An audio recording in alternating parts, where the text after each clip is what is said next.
Well, Nice. it's really lovely to be back in conversation with you, Hey, and great. let's see what's been going on. Yeah. So Um, I hear you have lined up a few questions for me. So let's bring them on. yeah, I do. I have some for you. Before we do go into the questions, Hmm. well, this is a question, but it's a bit more kind of a bit more broad. I there's so much going on in the world cosmically, and we're hearing so much about the changes that are going on.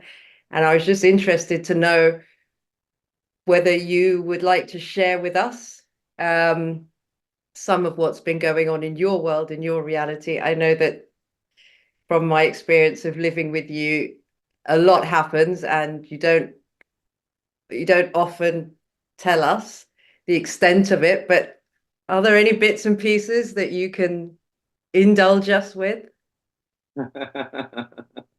No, there is only one reality, Vanita. I wish there was another one uh, because there's only one consciousness, and it's just that the awareness for each one of us is different of that consciousness or that reality. So there are no multiple realities. It's just that as we keep uh, improving our awareness, or as our awareness keeps getting broadened and broadened, or as we get more and more aware, there is so much that is going on which is not coherent to us, which is not visible to us, which we cannot perceive, starts becoming available. That's all that is there. And uh, and there is a lot going on because it's a very beautiful time of transition, and energetically we're all already, a lot of us are moving in very, very rapidly, and the hard energy of that transition is behind us, and a very beautiful energy is now coming in. And as I shared in my last session, that we're beginning to ride the wave.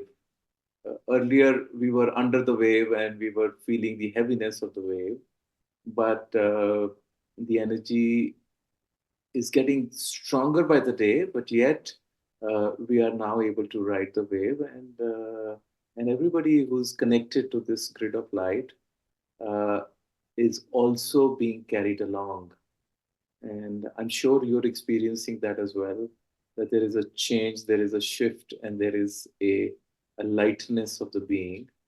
And then on the other hand, I'm sure you're experiencing that all that worldly world, the world that you're attached to and your attachments uh, no longer look so attractive, because that's the flip side of that. As the one rises, the other starts getting disintegrated or dissolved as we speak. So it's very beautiful times because we are leading in. We are moving in into this new age, the new era, and so the new is getting created. So it's always a beautiful time when the new comes in. So have a good time. Definitely on the ride with you, Guruji. I totally I can relate to a lot of what you said. There's definitely shifts and changes, and perspective is definitely shifting. It's been quite a ride. Yeah, because the real learning comes on now when you're here with me, and we are talking about things. Uh, our ability to perceive things is limited, and remember, what we perceive is what we manifest in our lives, right? And our appreciation of what we have received really starts happening when we go back to our normal, usual surroundings, which we mistakenly term as our home. Uh, because we've really not understood the meaning of what home is really about. And we call a building where we have our favorite bed and our books and our armchair, we think that is called a home, but that's still a clouded understanding. of the reality. So, but when we go back to this known and more secure kind of an environment, is when our awareness starts to broaden, because a lot of things, when they start happening to us, is when we start to really understand the significance of what we were told, right? They start to make sense to us, because now we are on our own, and we have to negotiate, and we have to uh, go through this the world, go through these challenges and the situations. And that is when it's a practical application of what we've understood, and that is when it really starts to sink in. Till then, it's a understanding at the mind level, but the experience happens when we get back into the so-called normal world, right? And that's where we grow, and that's where we start expanding. Okay. Interesting. And so when you say home, what is your definition of home then? Home is where you are comfortable. Home is where you are at ease. Mm. So it is not a building, or the things inside the buildings, or the people inside a building which make a home. We can be very comfortable even in a forest, or even in the mountains, or even in the middle of a raging sea. Comfort, the feeling of comfort, the sense of comfort comes from within us. And we mistakenly relate it to an external surrounding and people and objects, but it has nothing to do with it. So the feeling of being at home comes when you are connected to your true self, which is the reality within us. And when you're connected to that, you're always at home. Even in the middle of a market, even in a supermarket, even in a fair or a playground, or you're watching a soccer match in the Wembley Stadium, uh, despite all the noise and the excitement, you're still at home. So that's my definition of being at home. I can definitely vouch for that. So before I came to Konur, I really didn't like where I lived. I was always moaning because I'm in the city, there's no green around me. Um, just things, pollution, things that just used to make me unhappy. And I came to Kannur and obviously did so much sadhana and work on myself and learned so much from you. And obviously in Kannur, we're in such a stunning setting. But then when I came home, people were saying, oh, we were expecting you to like moan about being home. And why are you not complaining? And it doesn't really matter to me where I am actually right now. I'm not feeling affected by my surroundings because within me, so much has shifted and changed that, okay, so I've left the beautiful mountains and I've come back to the city, but what I carried within me just stuck. It was the same. So I can definitely relate. And for me, my personal experience was doing the sadhana with you and shifting so much of the stuff that I was carrying around in the baggage, which was, I think, impacting then on how I felt anywhere, wherever I was.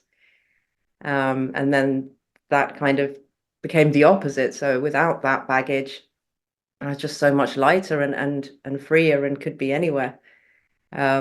So yeah, I could definitely agree with that one.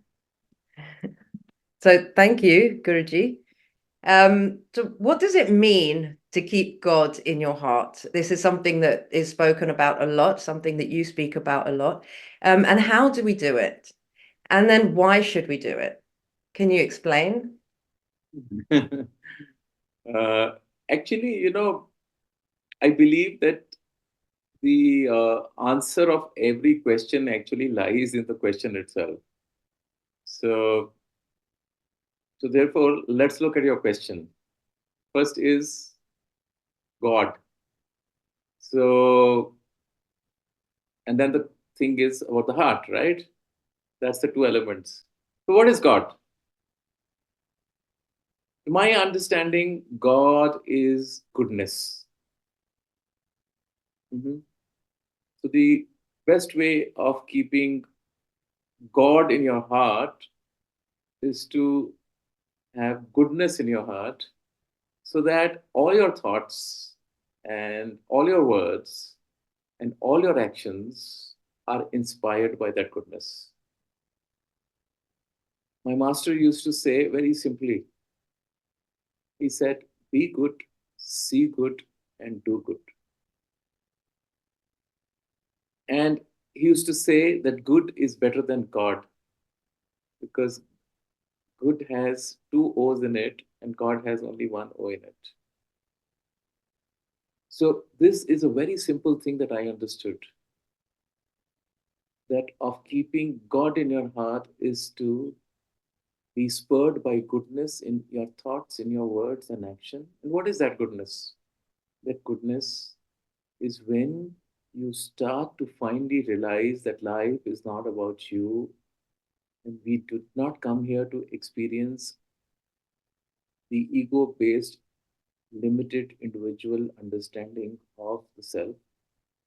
And you finally realize, when it dawns upon you, that the life is about the universality, the one consciousness, which brings in everyone in it. And you know that it is about the understanding of others as being a part of you, right? And that is when really the seed of goodness starts to sprout in you, okay? And that's when truly you start to live as God. You start to live as inspired by God. And when you do that, you become God. And you asked, why should we do it? Why should we have God in our heart? Only because we were born in this planet only to experience that God is none other than the indweller of our hearts. So it is the very purpose of our life to experience that. So therefore, that's, we must fulfill the purpose for which we are born. Does that answer your question? Yeah, that's beautiful. I'm speechless. Thank you. Just take a moment to take that in. Yeah, these are those ageless truths that we have been told down the line, down the aeons, down the ages, in endless births and deaths, but we have not understood it. And now the time has come, Vaneeta, when the world will start awakening to this understanding. Before this question came and you were asking about what am I experiencing in my reality, this is what I'm experiencing. It's a time of awakening. It's the time of suddenly getting up and saying, what am I doing on this planet? Why am I wasting my time? Where am I caught? Why am I so deluded? Why do I keep running back into that same trap again and again? When will I break this barrier and when will I break these shackles that make me run to a building called home and to the people? When will I shatter my attachments? The time has come. Nobody will be able to stay away from this awakening that will start to force you to ask yourself this question. Mm. These No, energies is going to help. sorry. These energies are going to help you now. Yeah, I understand, because regularly the thought crosses my mind where I just think, it's such a short time left. It's, as an individual, what do we have? 25, 30 years? I don't know, if that. And well, yes, that. Um, and you just kind of wonder, like, that's it. That's really all there is. And so, what can I do in that time? What can I really make of that time? And that feeling, that bhava is just coming through, getting stronger and stronger. You see, you've given just now a luxury to yourself for 25, 30 years. You must be a magician or God to be able to say that you have 25, 30 years. So I can't say that for myself. Uh, you know, Life is in this moment here and now. Uh, I don't even know what's going to happen after 2 days. So I'm happy that you can think as far ahead as 25, 30 years. So in my life, in my understanding, there's not a moment to be lost. Not Mm. a moment. Because we don't know if the next moment belongs to us or not. Are we going to be there? So let's not delude ourselves. By this giving ourselves this 25, 30 years, we have wasted hundreds of lifetimes. Because every time it's 25, 30 years, and every time we do nothing, and then the time comes, and then we kick the bucket. Don't get into that trap, is my loving advice to you. Thank you. Noted.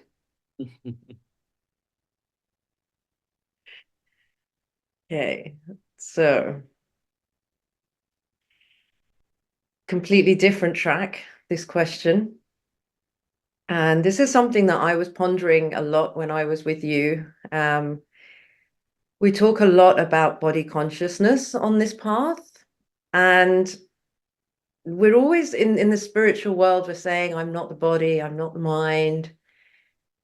And I think for me, there was always this misconception of what that meant. And hopefully you can clear that up if it is indeed a misconception.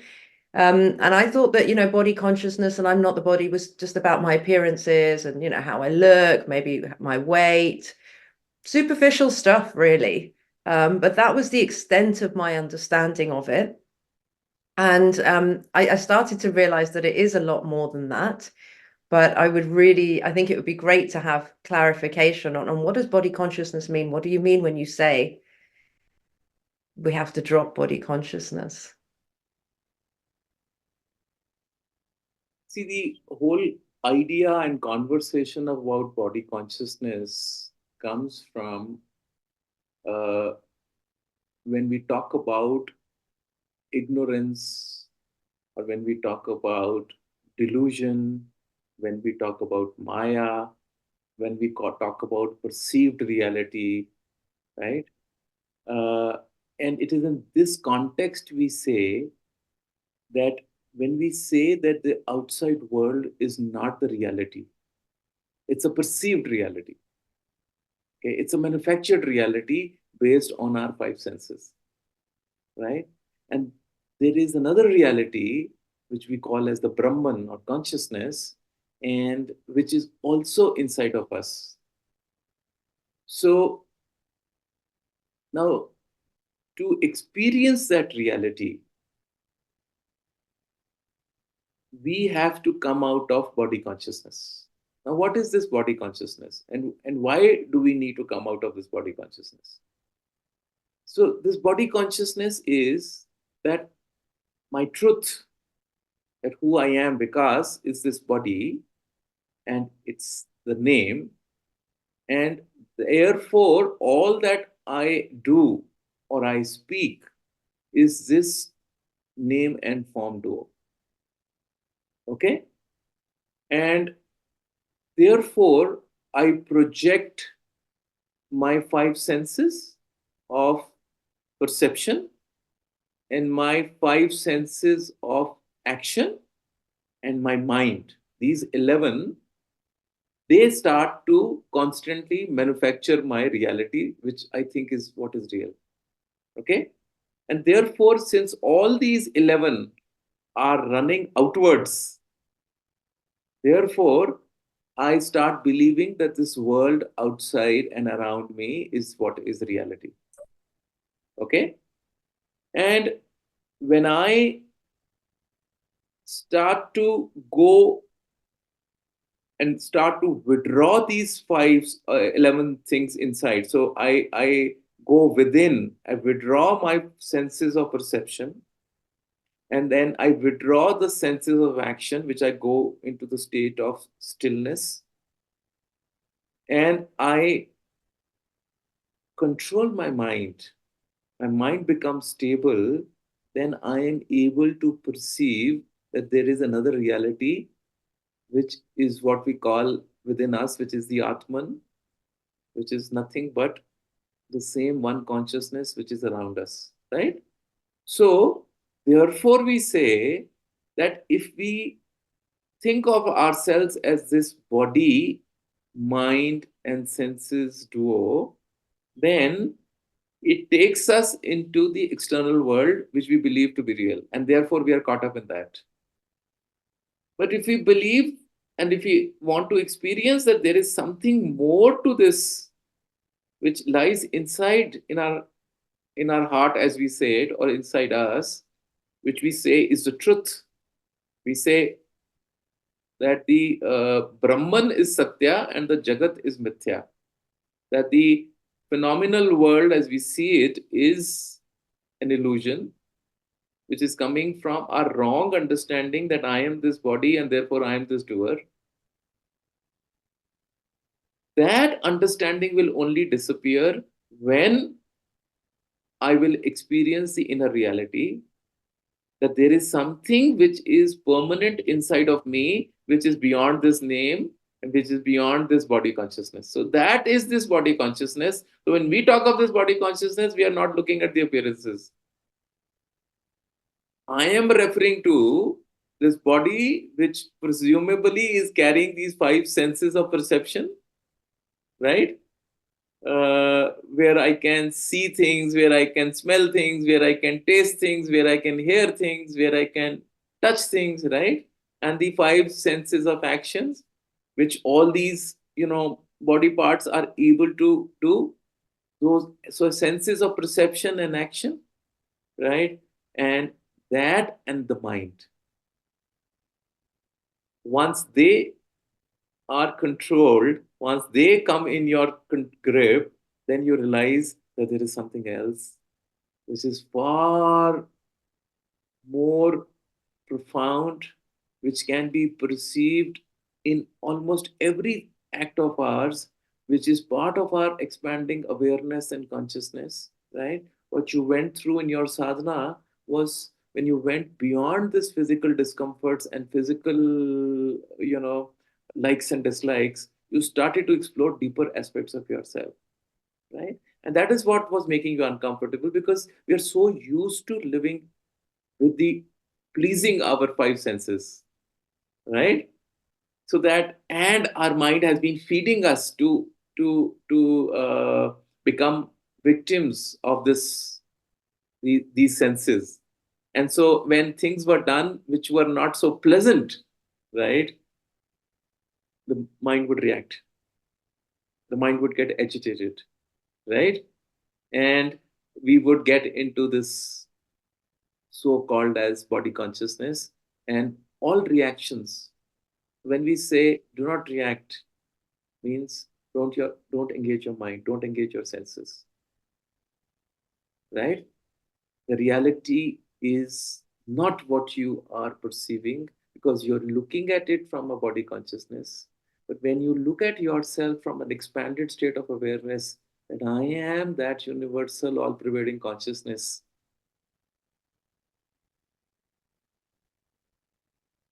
the image comes out to be very different, right? So, so the physicality is just the carrier. This body is just the carrier of this consciousness from which right now I'm answering all your questions, right? Which does not have to wait for memory, which does not have to remember facts and figures. which is the supreme intelligence, which is in and around, which is expressing itself using my body as a means or as a tool to express itself. So let's say that truth of mine is using my body to express itself. So I'm just like a mouthpiece of this reality, right? And because I understand that this is what my truth is, I am not into pampering this body, but I am definitely interested in looking after this body so that for as long as possible, this indwelling reality of consciousness can keep expressing itself through this body. I don't know if that makes any sense to you. I'm blown away. I'm completely blown away. And it makes so much sense, but it's so more than weight and appearance and what we might be led to believe it is. And it's huge. Thank you.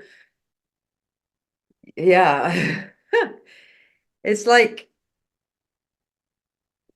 I mean, it makes perfect sense. We get caught up in, we have this body to, and you can tell me if I've understood it correctly.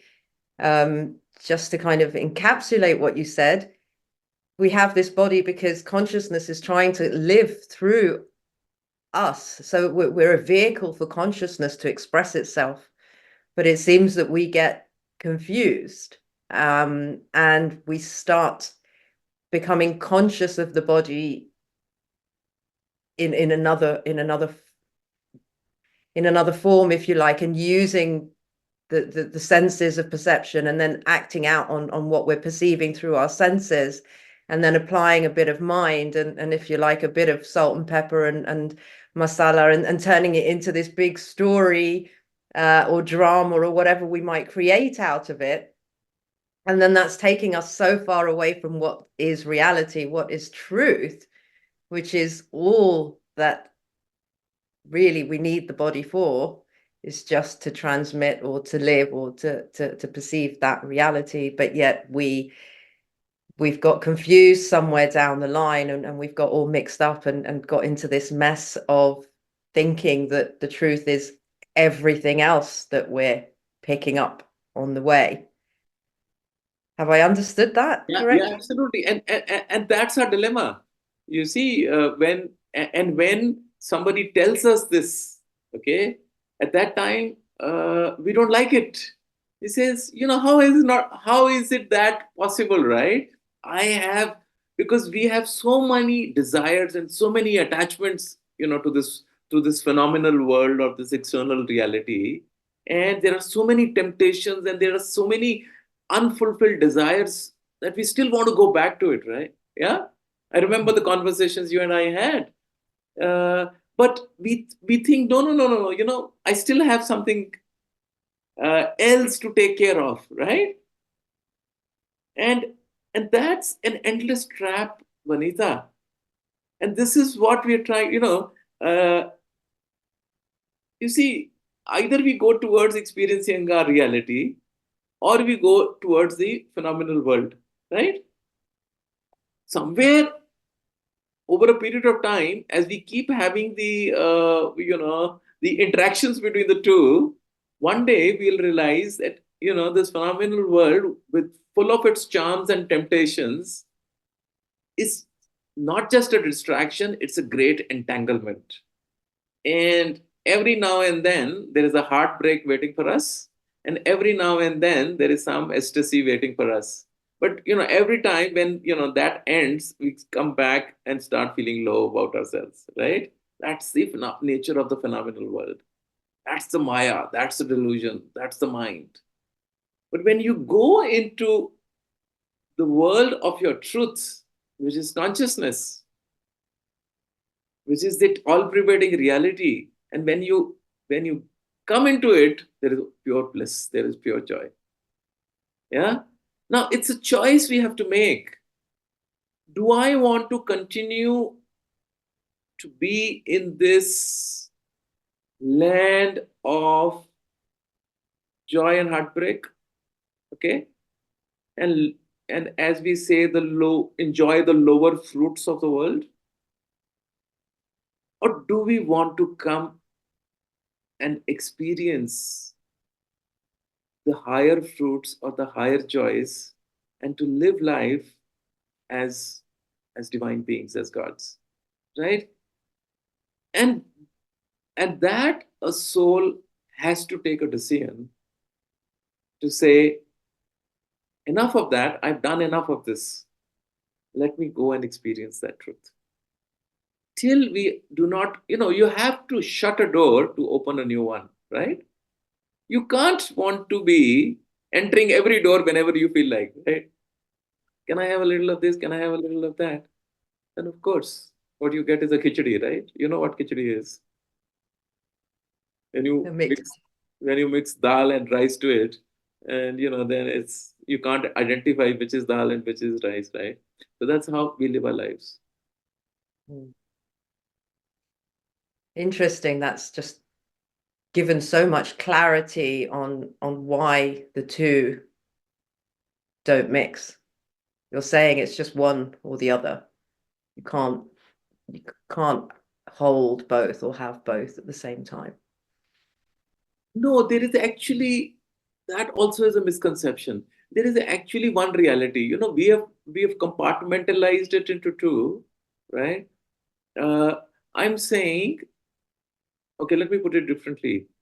Uh, in your way of looking at from a body consciousness standpoint, there is an external world which you think is the truth, which is the reality, and there is something inside which is, posing these questions of the spirit, hmm, where you're trying to seek. And so you're using your outside reality to try and go within to figure out what's there inside your heart, right? I'm saying that the truth of yourself is inside of you, which we call as the consciousness or the Atman or the Brahman, whatever you want to call it, right? That is your truth.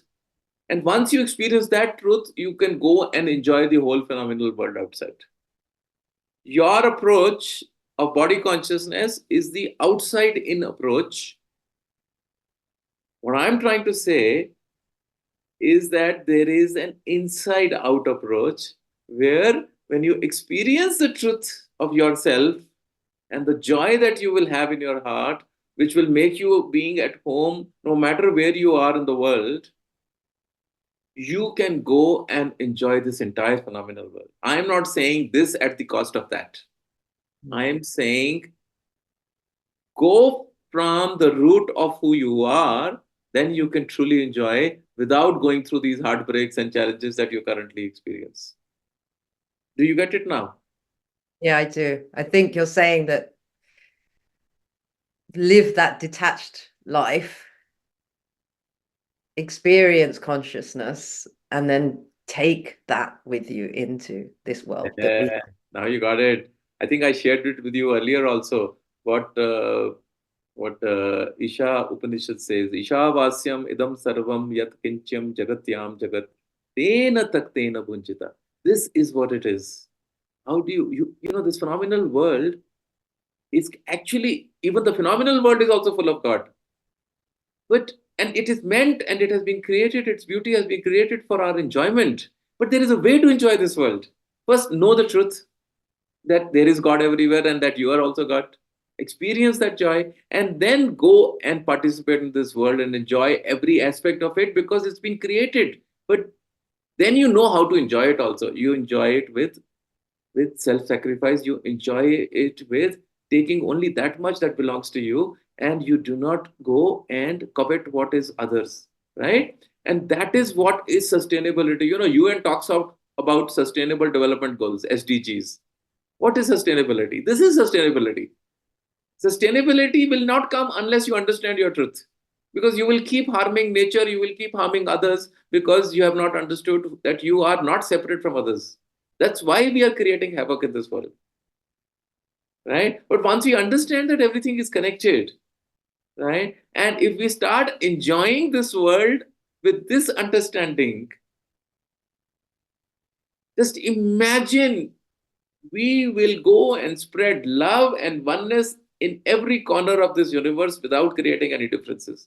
Today, we are trying to look for differences everywhere. I'm like trying to take it all in at the same time. It's amazing. So from that selflessness I got, not coveting others, what others have. And the third one, I don't remember, but I got those two. Yeah, yeah. Know the truth, Okay. experience the truth, and then go and enjoy. We are not saying, that you have to deny that world. You do have to. It's not an either or situation. It is always an and situation. But what comes first is important. Your view is, let me consume the external world fully, and then I will go inner, right? And then I'll go, little by little, and then see, I'm saying that doesn't work. There is never, the desires are such in nature, they never are satisfied. You still want more. You know, in Hindi, there is an ad line which says "Dil mange more." It always wants more and more. It never gets satiated. That's the nature of desires. So I'm saying, experience the truth of yourself. Know your truth. Know that you are the divine beings, that God in your heart, that goodness in your heart is really your true nature. And then, with that understanding and that experience, go and enjoy this world outside. The way you will react with, and interact with the elements of nature and with the rest of the world will change dramatically. You will never harm anybody, because remember, you're holding goodness in your heart, right? Just imagine what you will go and do outside in this world. And that's all it takes, unless we transform ourselves from within. You know, anything through UN, through governments, you try to force, what do we do? Man keeps bringing new laws every day, right? Every government is trying to, figure this challenge out and is putting more and more restrictions on people. But is that the way to find the answers when the man's heart is not transformed? It's craziness. Beautiful.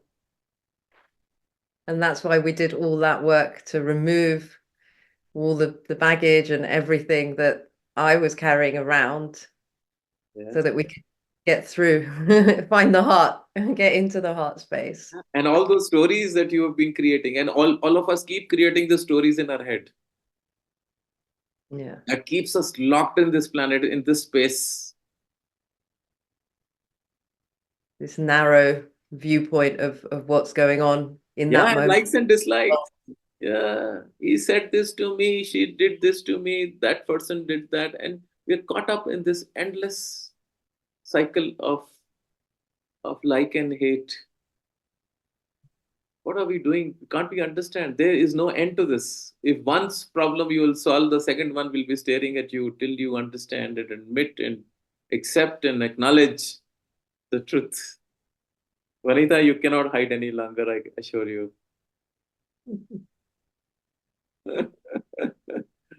Take that as a blessing.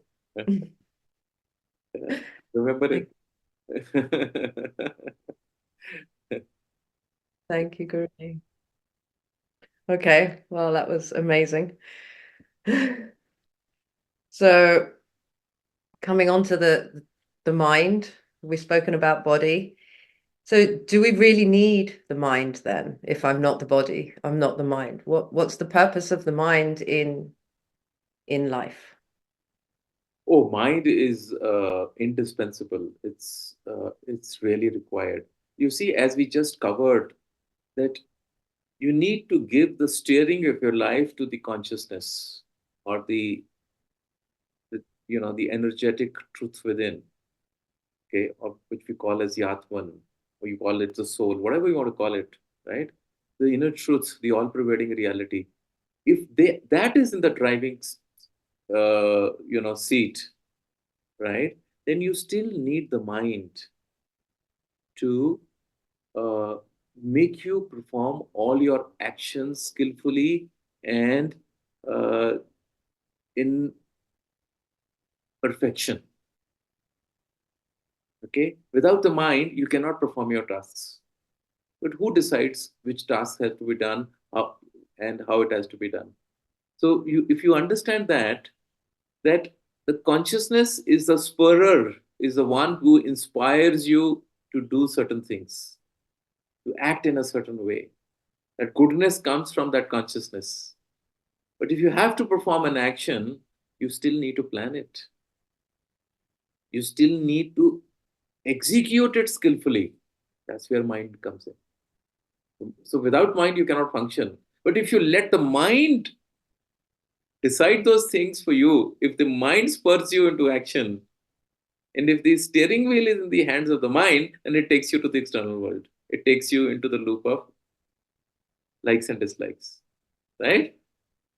So you let your consciousness make your decisions and then allow the mind to plan and execute those decisions, is what I'm trying to tell you. Mind is very, very important. You want to go, you want to plan a trip from, your consciousness tells you it's time to go and meet Guruji and I want to go to India. Okay. So that is not come from your mind because your mind says, I just went back three months back. Right? Mind will say, don't be crazy. You just came back. But the heart is saying, no, I want to go. I just feel like I just need to be there, right? And then once you've decided, yes, I'm going, the mind is required. The mind will say, okay, I have to book tickets. I have to figure out, whatever work I have to wind up here, right? What's the best date? Then you have to call up the travel agent. You have to do something about your visa. You have to, you need mind to do its set of work. So you cannot say that the mind is not required. But don't let the mind take you onto the path of the senses and the traps that the mind creates. So don't let the decision making be with the mind. Let the decision making be with your heart or with your consciousness. That's all that you need to do. Hmm. And how do we, for us novices who aren't as experienced and as evolved as you, how do we know when it's mind and when it's heart? Like, how do I know it's my heart speaking? How do I know it's my mind speaking?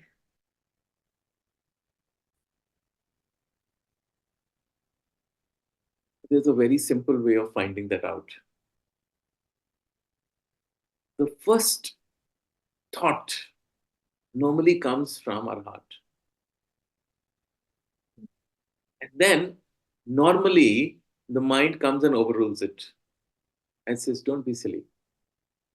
It will throw reasoning, rational, logic, past belief system, conditioning, everything to, overrule it. Then you say, yeah.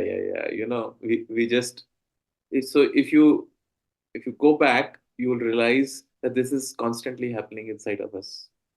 A lot of times we want to do things, we don't do them because the minute we start to think about them, uh, we know that it's not happening, right? A lot of people keep telling me, oh, we want to come, oh, we want to do this, but but means the mind has already started working. Yeah. and because that's how we are trained. So the heart, we keep saying, that is the voice of your consciousness or the voice of your conscience. And that voice of conscience always is there. It's just that the mind has always overpowered it. And the voice of the conscious has become weaker and weaker or meeker and meeker. So, but if you start listening to it, to the inner prompting, you know it. You know where it is coming from. It's just that we don't pay attention to it. And the more you start paying attention to it and start doing it, it will start coming and you start recognizing it. You know that it comes from the heart and this comes from the mind. So each one deep down knows it. I don't believe that, we don't know it. It's just that, and what's the harm? What is at stake? Let's say a prompting has come to you and you're not sure whether it is the mind or the heart. I say, go ahead and do it. Only then you'll get to know whether it came from the mind or it came from the heart. We put so heavy stakes to life. I have always viewed this life as a great playing field, a great experiment, and a great place to come and do what you want to do. But we are so scared because we have built stakes in life. If I do this, this will happen. If I do this, that will happen. What will so on and so do? How will this happen? And therefore, we just remain where we are, locked in our battles of the mind. Actually, life is not complex. Remember that, go back to that same image, the metaphor of a little baby born in this world, coming here to enjoy everything, all the light and sound show. And till the parents started to one day say, don't do this, don't do this, don't do this, don't go there, don't do that. And we started to condition. And that kid's freedom, just suddenly went away. And that's the building up of the mind, right? Is the programming of the mind. The parameters of the mind are being set in. Tuck, tuck, tuck, tuck, tuck. You know, that's our challenge. So go ahead. Come on. What's the I can tell you, if you close your eyes without putting a thought, just close your eyes, you will be prompted from your consciousness. When your thoughts have subsided and you're silent, your consciousness will tell you what it is. And if you're not sure, as I said, whether it's the mind or it's coming from the heart, go ahead and do it. And you'll know. Because what is there to lose? Well, there's nothing to lose. There's nothing at stake. It's your life. Love it, enjoy it, have fun. Amazing. I thought it was a silly question, but I'm so glad I asked. No, but I guess it's a question in the heart of everybody. This is a question that comes to me many times. So I think it's not a silly question. It's a question on the top of everybody's head. Yeah, it's brilliant. It's brilliant. The first thing that comes in, because this is not polluted, it's just pure. Yeah. Pure internal message, or well, I guess internal, because that's us, isn't it? We're consciousness, so it's internal. That's why the wise people, used to say, when your mind is at turmoil, don't take a decision. Okay. And they used to say, consult your pillow, which means sleep over it. And in the morning, as you wake up, the thought that will come to you will be prompted from your consciousness.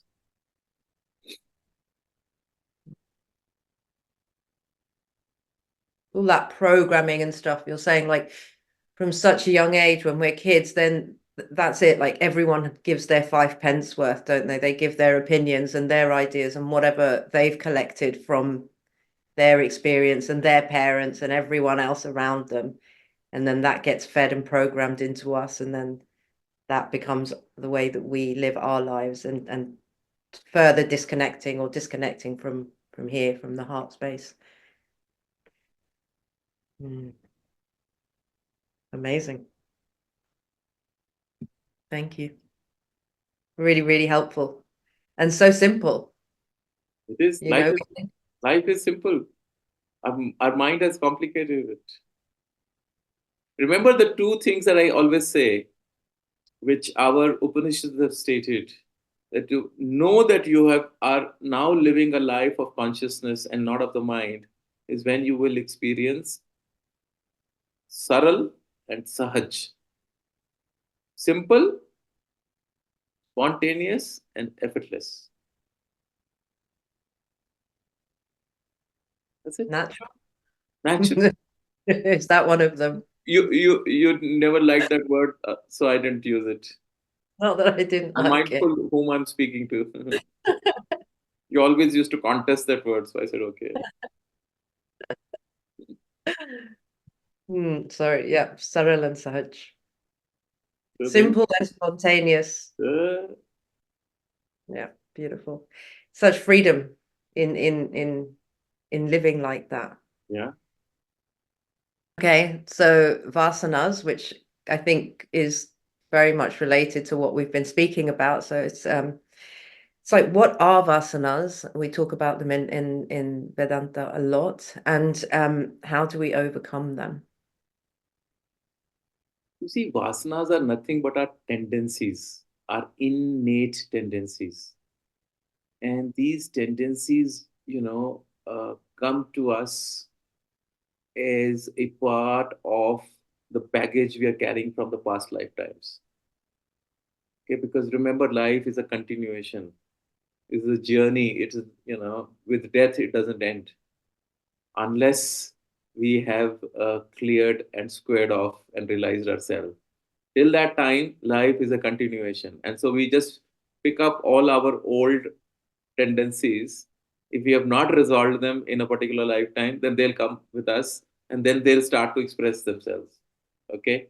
So that is what is fastness. And the only way not to fall prey to these tendencies is to not do them, is to channelize yourself in a different direction. If you know that you have a tendency to do a certain thing, right? And that invariably you end up doing that, what do? You start doing something else. You don't try to control it, but you cannot, because you cannot. What you do is you try to distract it. So you, being aware of your vasanas, of your tendencies, you create another path for yourself where that that urge will not come. Okay, it's like a smoker. We say if smoking is very difficult to give, and that the smoker, if get an opportunity, will start to go and pick up or borrow smoke from anyone and will start smoking. You say, okay, if you're aware that you want to change it and that's your tendency to do it, okay, let's start to create something else where you can get occupied. So that's how people started to say, let's use some nicotine patches slowly, right? So that at least you get out of the habit of always constantly trying to smoke. Somebody said start chewing some gum. Somebody said, let's start to put some, use some cardamom or some fennel, as various ways of trying to, that whenever that urge comes, you start doing something else. Okay. And slowly, so that you let go of that tendency and then you can handle the other one, right? So so these innate tendencies cannot be controlled by them. What you do is you distract yourself into something else, right? And that's why when you go into satsanga and you go into positive company, the company of seekers of truth, and you start getting into to practices which start to get you on a joy, because a lot of these tendencies happen because we are restless about ourselves, we are not experiencing the joy inside. And a lot of these things happen because we're trying to express that restlessness inside.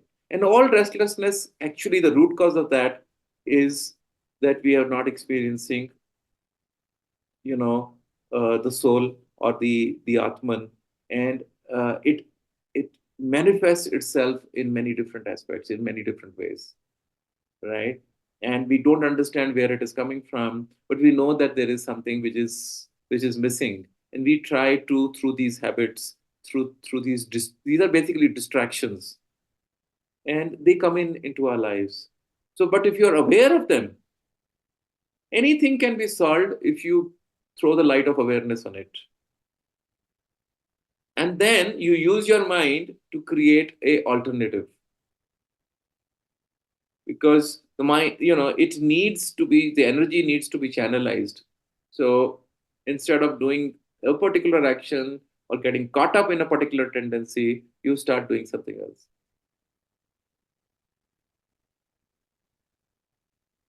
In the hope that we don't then create another tendency. No, because then, it's like in Vedanta, we say that you need to use a thorn to take out a thorn which is embedded inside your flesh and is hurting you. And once you've used a thorn to take out that thorn, ultimately you have to discard both the thorns and throw them away. And you are creating this diversion only so that this gets solved, but you're not getting caught in that. Because Right? it's not so deeply embedded, perhaps, as the first thorn, Yeah, the us. first one is coming from previous lifetimes, and it's deeply embedded. So you've used something else to take it out, right? So if your house is on fire, you call a fire tender. The fire tender comes and pours water into the fire. But you don't keep the fire tender always next to your home, and it keeps putting water in you. Once it's done that, it goes back, right? So that's how it is. There is a fire. There is something that is causing problem in your life. You go, you solve it. You create something else, and then both of them are packed off. Because remember, this was your first question also. If you do not solve the problem from its root cause, it ain't gonna go away. If you let the mind and desires be there of the world, and you do not fully go within, you can rest assured that today, you're facing a problem. If you solve it with acceptance, forgiveness, and whatever, it'll come again. It'll come again. Not this problem, the other one will come. Because what it's trying to show is that you're not acknowledging where the root lies. And unless you go within fully and experience that truth, this, something or the other will keep happening. Right? So that's it. Root cause. Solve it. And then whatever tools and implements you've used, discard them.